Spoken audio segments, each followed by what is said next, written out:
And that's the key. You just said toward the end of the year because he's the interim replacement.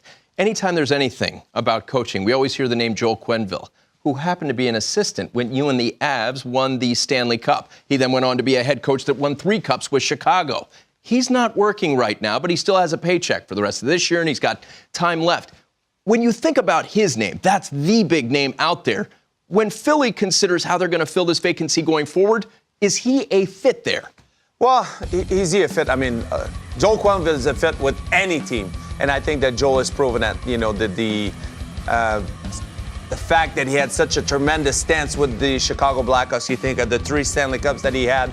And I had the chance to be coached by Joel Quenneville in Colorado when he was the head coach there, came back and, to our team.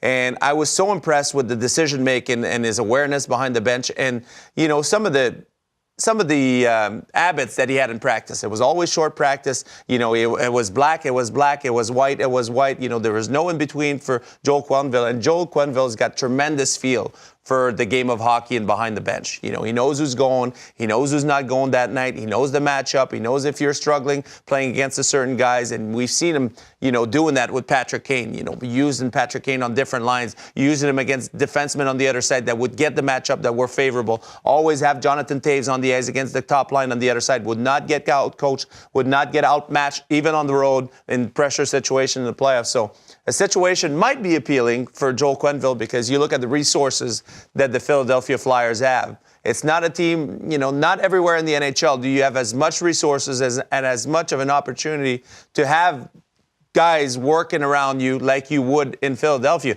like he did in Chicago. Those are bigger budget teams that will bring in more people. So if Joel Quenneville decides to go there, he'll be able to bring his own staff and decide of who's coming and working around him.